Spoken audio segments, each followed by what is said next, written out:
Bismillah, alhamdulillah, wa salatu wa salamu ala rasulillah, wa ala alihi wa sahbihi wa man walah, wa ba'd. After thanking and praising Allah wa ta'ala for what He has conferred upon us of favors that cannot be counted and enumerated, we'd like to express our gratitude to our brethren here, Masjid Tawheed wal-Sunnah in Durham, North Carolina, as this is my second home. It's my first home Islamically, but it's my second home in life. So wanted to express our gratitude to our brothers and sisters here at this community. My topic today, which you all want to speak about, something which we heard Sheikh Anwar touch upon in his talk towards the end of his talk, and that is the Musammayat al-Shar'iyya li al-Sunnah wal-Jama'ah. We want to speak about the legislative names of Ahlus-Sunnah wal-Jama'ah. The legislative names of Ahlus-Sunnah wal-Jama'ah.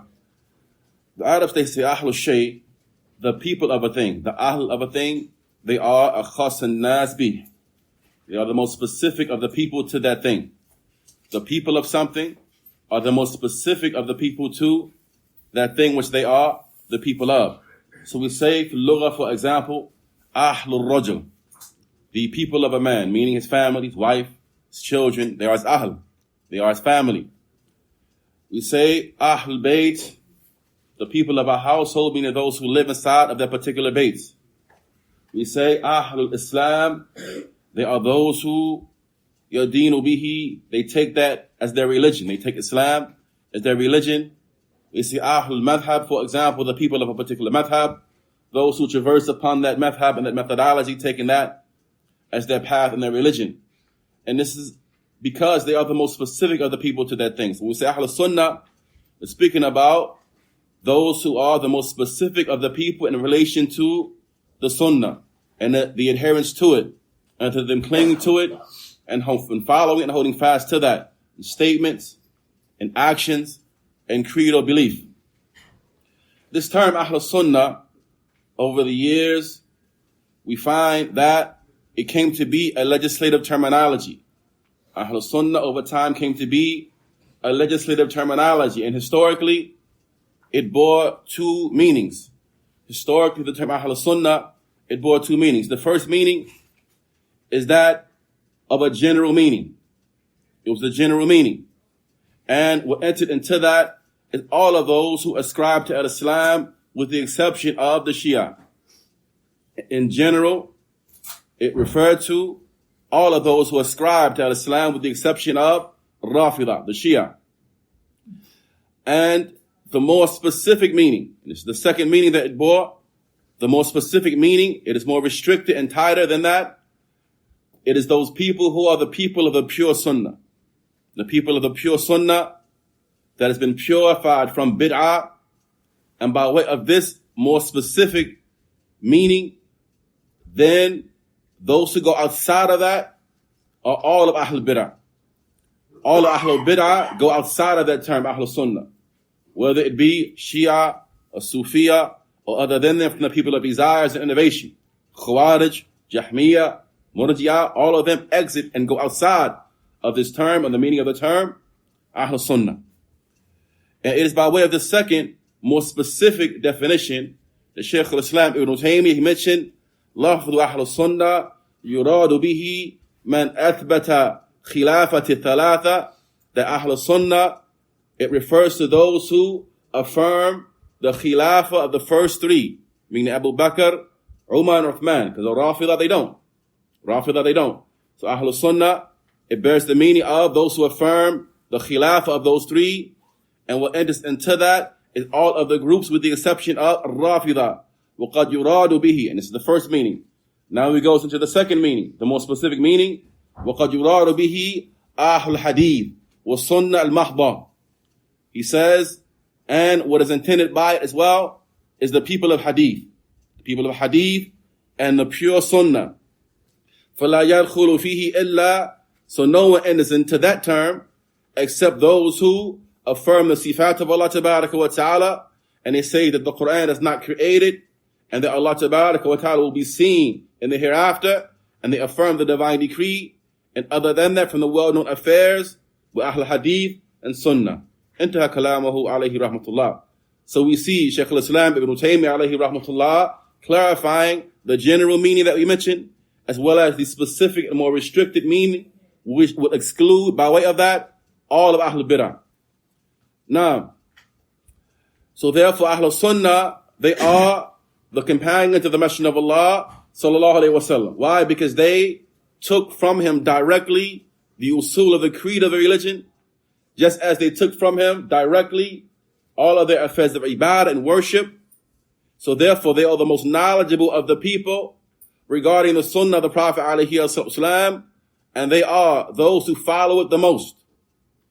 And they follow it more so than those who came after them. Ahl Sunnah also, they are those who follow them. They follow the companions in excellence all the way up until the day of recompense, in every time and every place. And at the head of them, Ahl Hadith wa Athar.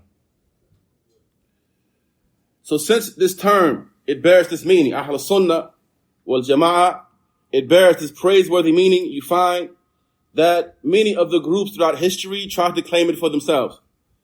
Even to the point that I saw a book by the Shia Rafida, where they said, the book was titled Shia, the True Ahl Sunnah. Shia, the True Ahl Sunnah. The audacity of them. So everyone tries to claim this term. But as the Arabs, they say, everyone claims an attachment to Layla, but Layla doesn't affirm that for any of them. The affair is not about claims, ikhwah. The affair is about realities. What is the reality of what these people are upon? If their reality is that of the Sunnah, the reality is that of the way of the Salaf, then they are Ahl Sunnah. If their reality is other than that, it doesn't matter what they call themselves. They're not from Ahl Sunnah. They're not from Ahl Sunnah. Now, and so you found that historically, once these innovations began to spread and deviations began to spread amongst the people of truth were in need of distinguishing themselves from the various groups and parties. And they needed to manifest that they were upon clarity and were upon the truth, and they were not upon that which these other groups were upon. So they came to be known by various names. Some of them you heard as Sheikh Anwar mentioned. Hafidhahullah at the end of his talk. They became known, mathalan, as al-Sunnah wal-Jama'ah, al-Firqa al-Najiyah. They became known as the Ta'if al-Mansura, al-Hadith wal-Athar, al-Salafiyun, and other than that from the names which they were known by. All of these names refer to one and the same group. And the one who reflects upon these names, if you think about and you reflect upon the names of Ahlus Sunnah wal Jama'ah, all of the names which they are called by, you'll find that these names all indicate Islam in its totality. All of the names indicate and point to Islam in its totality. So some of the names, there is a text to indicate it, and it is extracted from a text. And some of the names of Ahlus Sunnah, it indicates and points to their reality. Now, it points to their reality.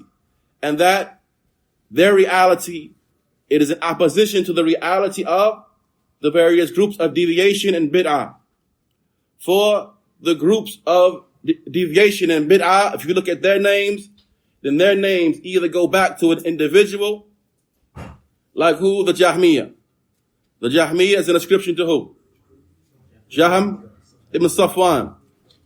Likewise, you have, mathalan, the Kullabiyah. The Kullabiyah is a description to who?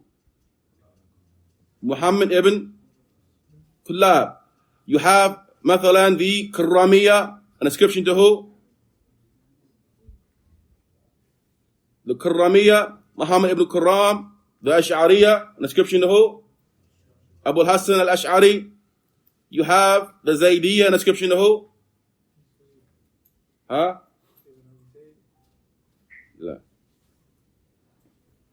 Zayd ibn Ali ibn Hussein. Now, so all of their names is going to go back to either an ascription to a specific person, or their names will go back to an ascription to the bid'ah which they were upon. It'll go back to the bid'ah which they are upon, like al-Rafidah, an ascription to al-Rafd, their rejection of the imama of Abu Bakr and Umar, or an ascription to their rejection of one of the grandsons of Ali. Now,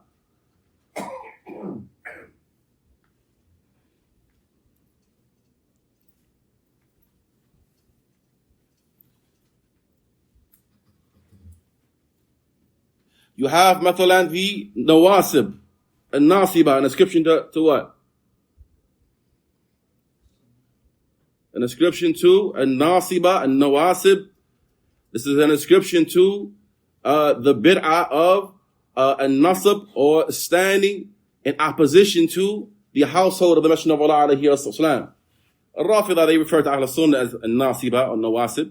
And of course, al-Sunnah is free of this term, because al-Sunnah is at the forefront of those who have love for the household of the Messenger of Allah alayhi wasallam. But al-Nawasib are those who have enmity for Ahl Bayt. You have al-Qadariyah. Al-Qadariyah, this is an inscription to what? To the denial of al-Qadr, to this bid'ah of the denial of the divine decree. You have the Sufiya, an inscription to the wearing of wool, because this is what they were known by. At that time, they were known to wear wool garments, believing that this was a sign of piety and righteousness. Al-Batiniyah as well. Al-Batiniyah, those who claim that the text have a zahir and a batin.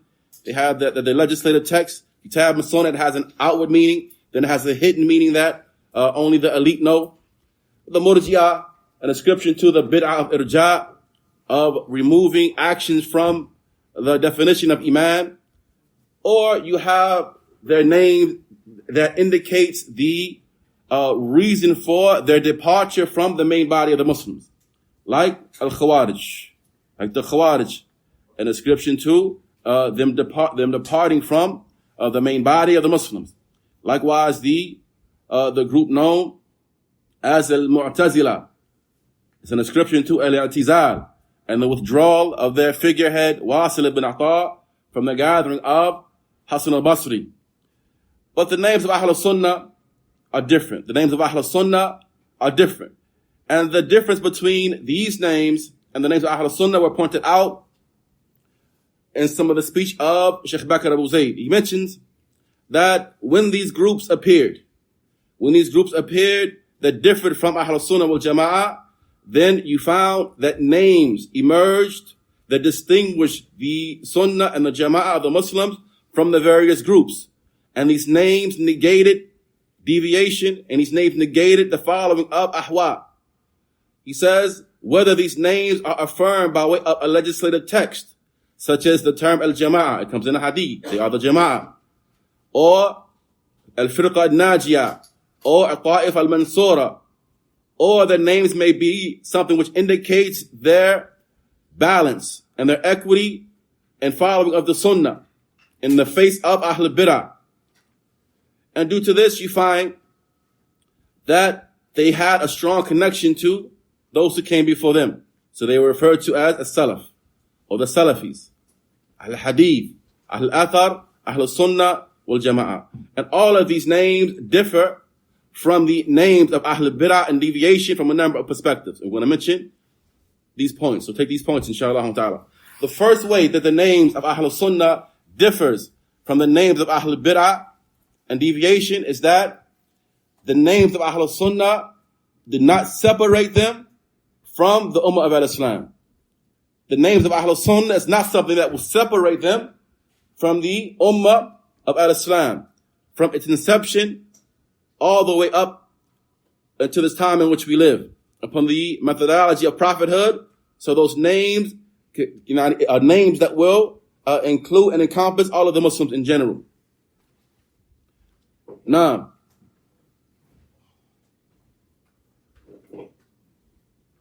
secondly, is that the names include all of al-Islam. The names will include all of al-Islam, such as the book and the Sunnah. So they did not specify themselves by way of names that will depart them and take them away from the book of Allah and the Sunnah of the Messenger of Allah alayhi wasallam. Thirdly,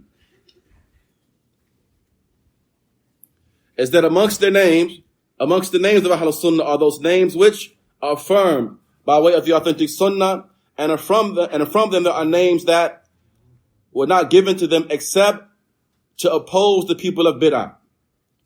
From them there are names that there's a text to indicate, and amongst them there are names which were not given to them except in opposition to the people of bid'ah. Now,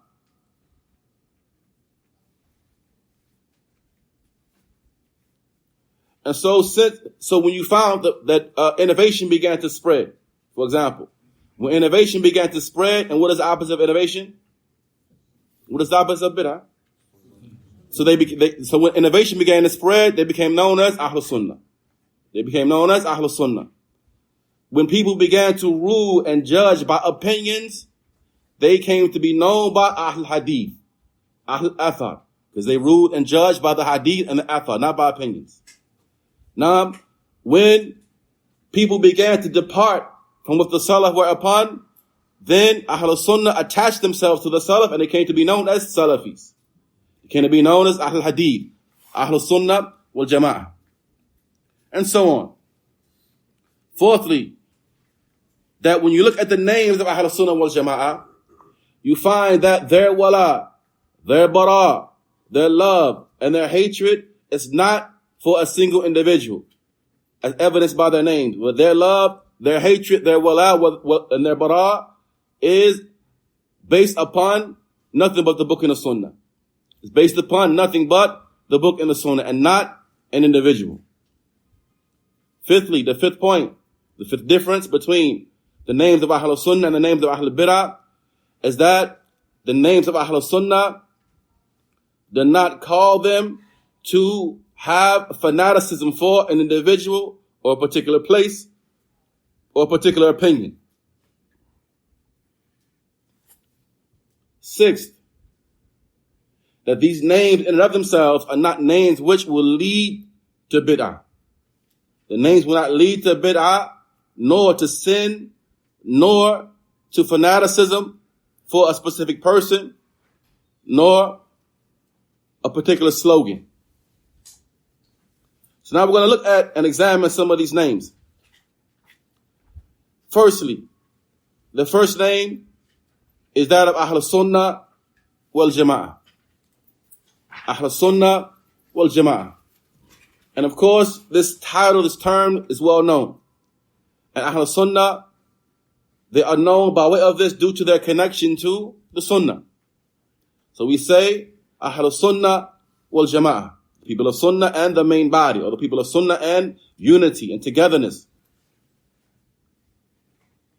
And perhaps Ahlus Sunnah is used by itself.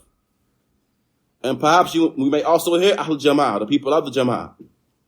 Now, Ibn Taymiyyah mentioned, فإن السنة مقرونة بالجماعة كما أن البدعة مقرونة بالفرقة. The Sunnah is coupled with unity and togetherness, just as bid'ah is coupled with division and separation. فيقال أهل السنة والجماعة كما يقال أهل البدع والفرقة. So we say the people of Sunnah and the Jama'ah is an indication that Sunnah brings togetherness, Sunnah brings unity. We say Ahlul Sunnah wal Jama'ah, and we say Ahlul Bid'ah wal Furqa. We say the people of innovation and splitting or dividing and separation. This is what it brings. And from the reasons why they became known by this term, Ahlul Sunnah wal Jama'ah, are two main reasons. Firstly, due to their clinging to the Sunnah of the Messenger of Allah ﷺ, to the point that they came to be its people, as we heard at the beginning, that those who are the most specific to a particular thing, they are its Ahl. They are its Ahl. Now, the one who does something the most, they are the people of that thing. In opposition to the other groups, they cling to the opinions of people, they cling to their desires, they cling to the statements of their figureheads. So they are not attached to the Sunnah, rather they are attached to their innovations. They are attached to their opinions and their slogans and the likes of that. or their imams, their leaders, and so on and so forth. The second is that they are the people of the Jama'ah due to the fact that they gather together. They come together, they make ijtima' ala al-haq. They come together based upon the truth. They don't come together based upon neighborhood. They don't come together based upon fanaticism to a particular person, personality worship, but none of that. What brings them together is their unity upon the truth. Not just for the sake of gathering, not for the sake of numbers. Nothing but unity upon the haq, as the Sheikh Muhammad ibn Salih al-Uthaymeen has mentioned. Now, Ibn Taymiyyah said in defining al-Sunnah, هم المتمسكون بكتاب الله وسنة رسوله صلى الله عليه وسلم. They are those who hold fast to the book of Allah and to the sunnah of his messenger عليه السلام. وما اتفق عليه السابقون الأولون من المهاجرين والأنصار. And that which the first and foremost from the muhajirun and the ansar were agreed upon, and as well as those who follow them in excellence unto the day of recompense. انتهى كلامه عليه رحمة الله. The second name, Ahlu al-Hadith, the people of Hadith, Ahlul Hadith. From the names which they are known by, al-Hadith. And this name comes abundantly within the speech of some of the Imams of the Salaf, such as Ibn Taymiyyah and other than him, from the people of knowledge, before him and after him. They will mention Ahlul Hadith, as well as they mention Ahlul Sunnah synonymously. They will mention these terms synonymously whenever mentioning the creed of the people of truth.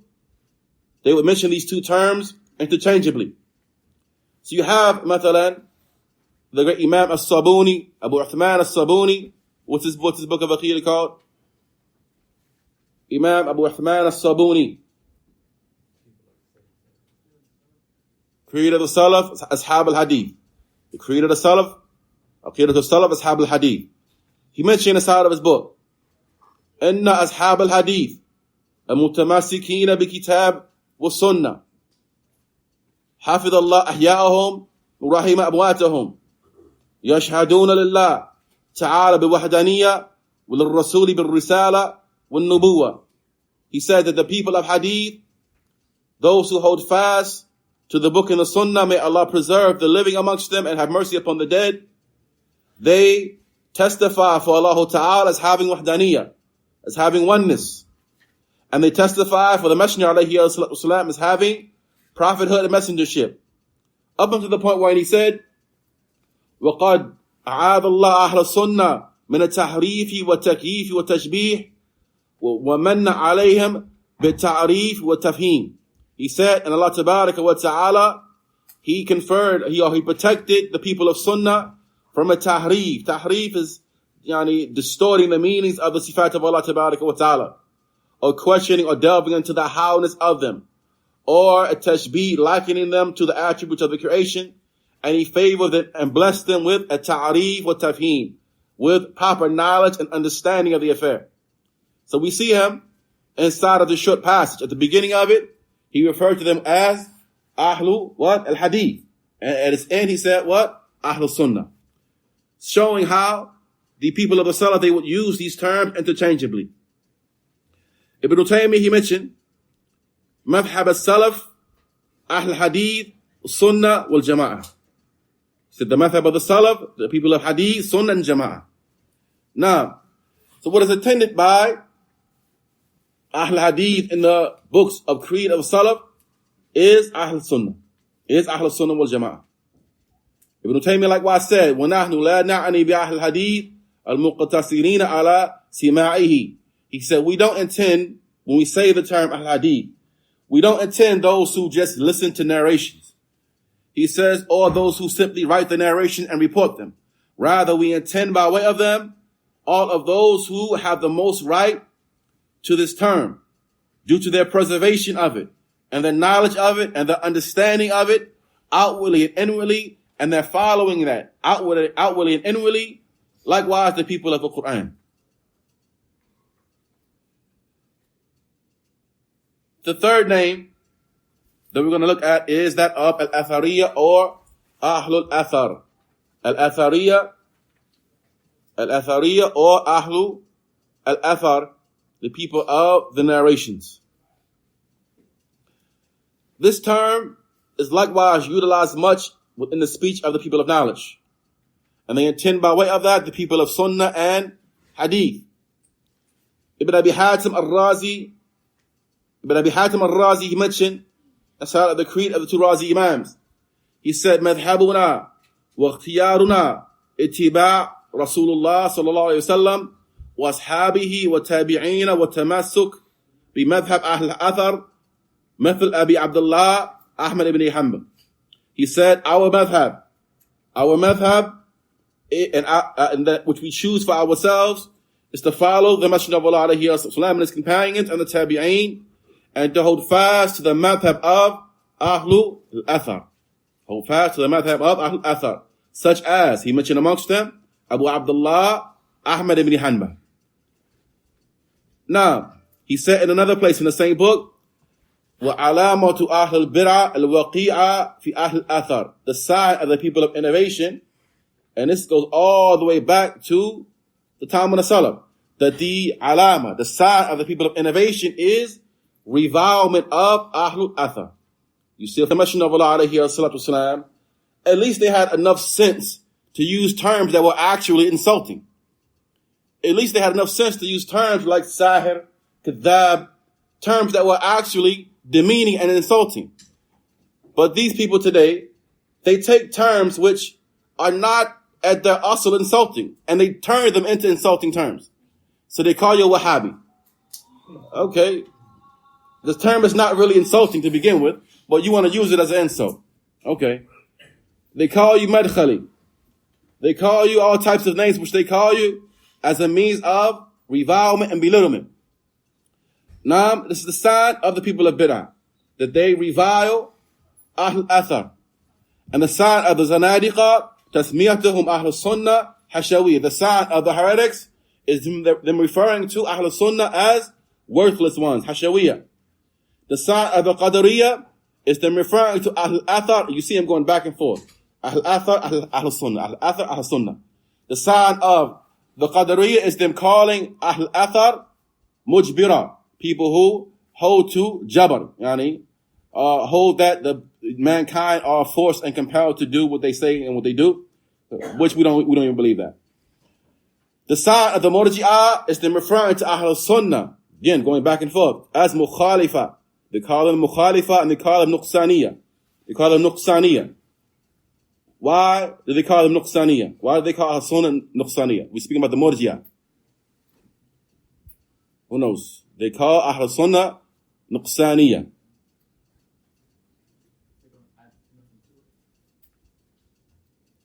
Because the Murji'ah, their deviation is in what? Is in the affair of Iman. The affair of Iman. Ahl Sunnah, what is our description of Iman? What is our definition of Iman? Iman is what? The definition of Iman. It is al-i'tiqad bil-qalb. Believe in the heart. Testify with the tongue. Action of the limbs. What else? It increased with obedience and it. So they call you Nuqsaniyah because you say that Iman can go down. They don't say Iman can go down. Nothing that a person does can decrease his Iman, according to them. Right? So they call Ahl Sunnah Nuqsaniyah, people who think that Iman can go down. Now, we say what the Quran says. Alamat al-Rafida, the sign of the Rafida is referring to Ahl Sunnah as an-Nasiba. And that's what we mentioned earlier. People who have enmity for Ahlul Bayt, which is likewise not true. Now, this term, you'll find it coming a lot from the Imams such as Abu Nasr as-Sidzi, likewise Ibn Taymiyyah uses it, likewise as-Safarini uses it, and other than them from the people of knowledge. Now, and what is intended by al-Athar, when they say this term, it is a synonym for al-Hadith, the people of Hadith. Now, the fourth term that we're going to look at, the fourth title, and what are the three you mentioned so far? Ahlus Sunnah, wal-Jama'ah, al-Hadith, al-Athar. Okay, fourthly, al-Firqa al-Najiyah. Al-Firqa al-Najiyah, the saved sect. The saved sect, meaning al-Najiyah min al-Nar. They are the saved sect, meaning saved from the fire. And this comes from the narration in which the Messenger of Allah he spoke about the iftiraq al-ummah, or the splitting of the ummah. And he mentioned that all of the groups are going to be in the fire, illa wahida, except one of them. They are the Jama'ah. And likewise, he mentioned that there are those who are upon the likes of what I and my companions are upon today, and other than that from what has come in the various narrations of the Hadith. And the Messenger of Allah, he is Sadiq al-Masduq. He is truthful and he is believed. Now, fifthly, al-Ta'ifa al-Mansura. Al-Ta'ifa al-Mansura, or the victorious group. The victorious group. This name as well is extracted from a narration. And that is the narration of Al-Mughira ibn Shu'bah, radiallahu anhu, who said, the Messenger of Allah said, alayhi as-salam, لا تزال طائفة من أمتي ظاهرين حتى يأتيهم أمر الله وهم ظاهرون. That there will not cease to be a ta'ifa, a group amongst my ummah, uppermost and victorious until the command of Allah comes while they are uppermost. Now, so they are known as a ta'ifa al-Mansura based upon this narration.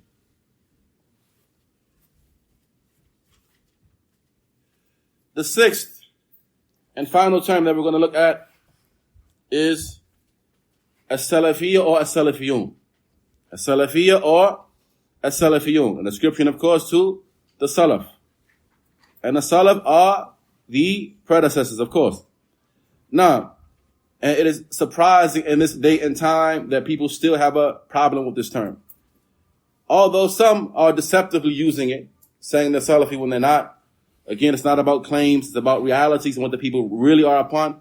And if they are really and truly upon the way of the Salaf and distinguished by way of that, then there's no harm in them referring to themselves as Salafi. Now, but at one point in time, there was a time in history, some of the older brothers may know, or if you tell a person you're Salafi, well, they'll run away from you. They'll run away from you. And this day and time, everybody claims to be it. Everybody claims to be it, even though they may not be. Even though they are upon other than what the Salaf were upon. So this term, Salaf, is the plural of Salif. And the Salif is al-Mutaqaddim. It's the one that came before. It's the one that came before. Salaf, al-Jama'ah al-Mutaqaddimun, and the Salaf, they are the Jama'ah, that group that came aforetime. Like the Sahaba, those who follow them in excellence until the day of recompense. Al-Baghawi said, an explanation of the statement of Allah Tabaraka wa Ta'ala, فَجِعَلْنَاهُمْ سَلَفًا وَمَثَلًا لِلْآخَرِينَ. He says, so we made them, Allah Ta'ala says, so we made them to be Salafan. We made them to be Salafan and an example for the Akhirin, those who came later. Al-Baghawi said, وَالسَّلَفْ مَنْ تَقَدَّمَ مِنَ الْآبَاءِ. The Salaf are those who, they preceded from one's forefathers and the likes of that. So Allah Ta'ala is saying that we made them to be a precedent, and those who preceded, in order that the others, those who came later, can take an admonition and be upon what they were upon. Ibn Athir mentioned, Salaf al-insan, man taqaddamahu bil-maut min abaihi. The Salaf of a person are those who died before him, from his forefathers and the likes. وَذَوِي قَرَابَتِهِ, and those who are related to him. And due to this, the first generation of the Tabi'een and the Sahaba are referred to as as-Salaf as-Salih. As-Salaf as-Salih. This is its linguistic meaning. This is a linguistic meaning. As for its meaning in the legislation, then what is intended by Salaf as-Salih? It is, of course, the Sahaba of the Messenger of Allah, alayhi as-salatu was-salam, and those who follow them in excellence until the day of recompense. And ascription to this term, Salaf, or calling oneself Salafi, we're familiar with the likes of the statements of Ibn Taymiyyah, alayhi rahmatullah, who mentioned in Majmu' Fatawa, La Aiba ala man adhara madhhab as-Salaf wa intasaba ilay wa ataza ilay, that there is no aib, there's nothing wrong. There's nothing at all wrong or no fault in a person ascribing and outwardly manifesting the madhab of the Salaf and attaching himself to it and honoring himself by way of that. بَلْ يَجِبْ قُبُولَ ذَلِكَ مِنْهُ. Rather, it is obligatory to accept that from him. A person saying he's Salafi and he's actually trying to be upon the way of the Salaf, it's obligatory to accept that from him بِاتِّفَاق, by way of consensus, by way of agreement. فَإِنَّ مَذْهَبَ السَّلَفِ لَا يَكُنْ إِلَّا حَقًّا. Because the madhab of the Salaf is nothing except the truth. It's Islam in its totality. It's Islam in its totality. He likewise said within Al-Hamawiyah on page 34, وَاعْلَمْ أَنَّهُ لَيْسَ فِي الْأَقْلِ الصَّرِيحِ وَلَا فِي شَيْءٍ مِنَ النَّقْلِ الصَّحِيحِ مَا يُوجِبْ مُخَالَفَةَ طَرِيقَ السَّلَفِيَّةِ أَصْلًا. He said, no, that there is nothing within sound and pure intellect, meaning anyone who has common sense, anyone who has an ounce of sense.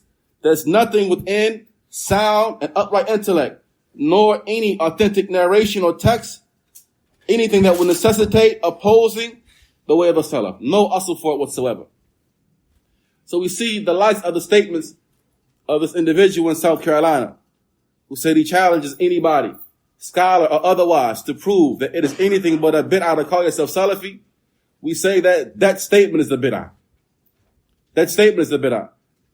Right? Not to call yourself Salafi is the bid'ah. To have a problem with calling yourself Salafi, that problem you have, that's the bid'ah. Because nobody ever had a problem with that. None of the ulama have a problem with it. Shaykh Abdul Muhsin al-Abadi mentions, he said the person must be diligent in being a follower of the Sunnah by way of actions. As for if it is said to you, are you Salafi? Shaykh Abdul Muhsin said, yes. The person says, I'm Salafi. If he says, are you from Ahlus-Sunnah? You say, yes, I'm from Ahlus-Sunnah. And all the praise of Allah Tabaraka wa Ta'ala. As for mentioning this or saying this, if there's a need for that, it is applicable, it is actually true, then there's nothing wrong with this whatsoever. There's nothing wrong with a person referring to himself as Salafi whatsoever. Now, these are some of the appellations and names by way of which Ahlus Sunnah are referred to and known. In fact, this is a good point for us to stop. Allah knows best. هذا وصلى الله وسلم وبارك على نبينا محمد وعلى آله وصحبه أجمعين وخير دعوانا أن الحمد لله رب العالمين. السلام عليكم ورحمة الله.